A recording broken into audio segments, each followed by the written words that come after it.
Good afternoon. It is approximately 3:35 Central Standard Time, June 14th, 2025. For those of you who have never seen my videos before, my name is Coco. Heaven refers to me as General. There are a lot of people that do not understand that, so I'm going to try to explain it to you a little bit better. I did not commission myself for this assignment. Heaven commissioned me. Jesus Christ, as the world calls him. I was activated and sent on assignment. There's a lot of people that don't understand that. And I've noticed here recently in my comments that a lot of people try to mask mockery with the religious spirit of pride and jealousy masked in spiritual politeness. And so the world often mocks what it does not understand.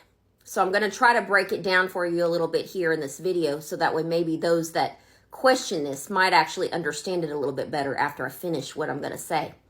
I was watching a video late last night, and it occurred to me that the video that I was watching was one of my followers here.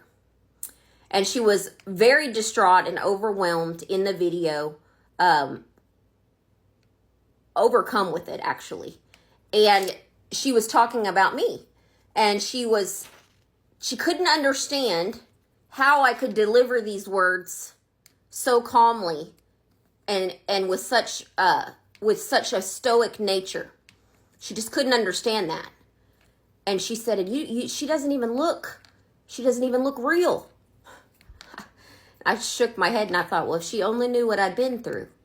See, when I got married very young the first time.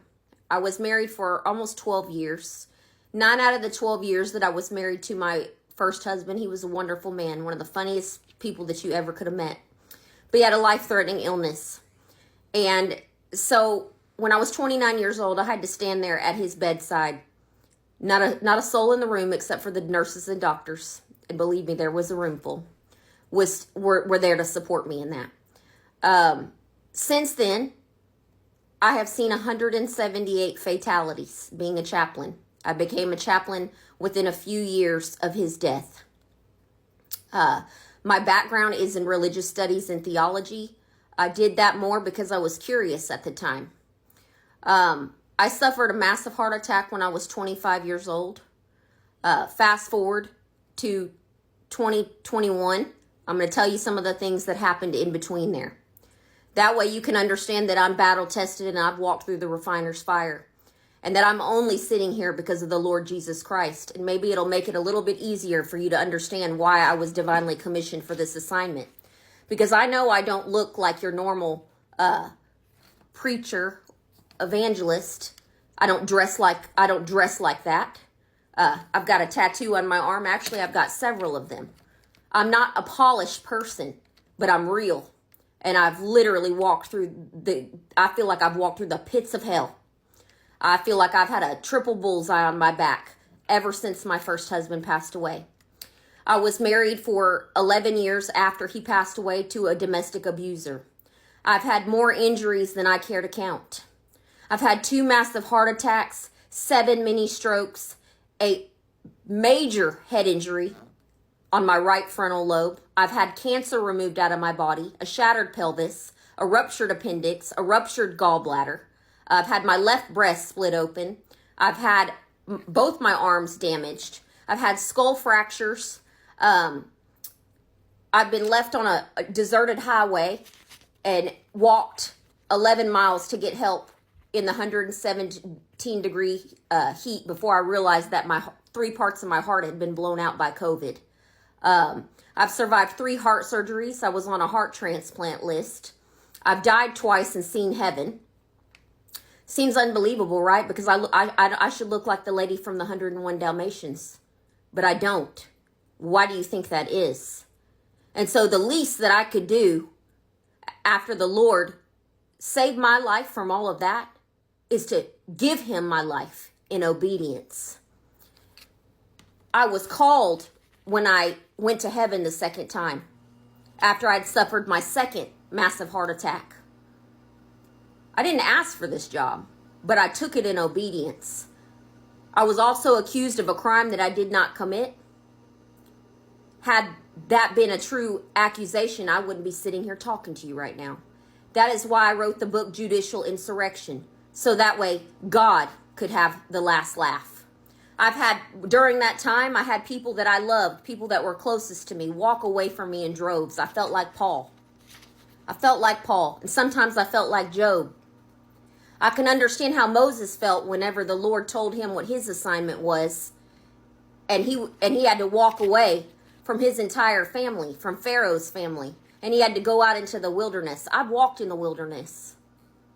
I've had to look in the eyes of mothers and fathers, and on occasion, young people that are taking their last breath. So if you ask yourself why I'm able to sit here and I'm able to stay calm and I'm able to deliver these words, it's in my obedience to the Lord, because I owe him the very breath in my lungs, the breath that allows me to still see my children, because by all medical accounts, I should not be here. I am a walking miracle. I am a walking testimony. The pits of hell tried to kill me. Not once, not twice, not 3 times. I lost count. And people like myself are exactly the type of people that God commissions. Just the ones that take the hits and keep on standing. And that's me. And so the strength that you see in my videos, it's because I owe everything to the Father. And I am a fierce defender of the throne. And the words that he gives me, they come straight from him. Sometimes I may mispronounce a word. Sometimes I may stumble over a word. Sometimes those words take me 2 and 3 hours to transcribe. And my handwriting is extremely messy. And so sometimes I may make a mistake in my wording. I am not a perfect person, but I am a humble person. And so that title that you hear comes straight from the throne room. It never came from me, because I didn't ask for it. All I ever wanted was for hell to stop chasing me. It's only now, at 45 years old, that I feel like I can breathe now. I walked a very hard road.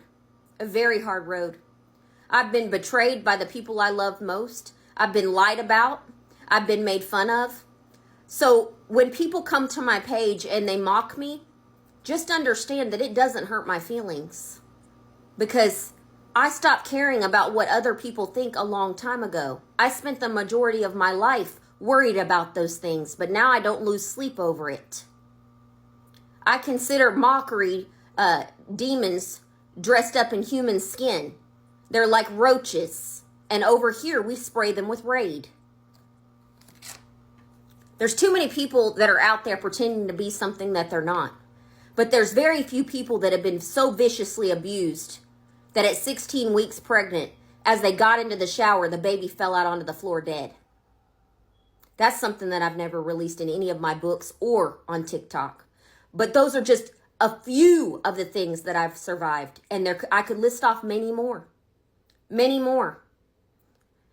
And I was a victim, but I was vilified as the villain. And that's why I say right now, there was a reason why he allowed me to go through those situations. Because every single book that you read that's in my link tree or on salvationrevolution.com, it's a living testimony. It's a living scroll of what a child of God can overcome. And the Lord can turn it into victory. And those very same people that turned their back on me, my voice may be the voice that they seek out one day because of this assignment that I've got. And so don't be so quick to judge someone when you do not know their story. I'm sure people mocked Moses. They didn't know his story. Noah, all he had was his family, but they got on the ark and they were delivered. You can't judge a book by its cover. I might have bleach blonde hair, I might have long fingernails and long eyelashes, but that doesn't make me any less a Christian than anybody else out there. God bless all of you.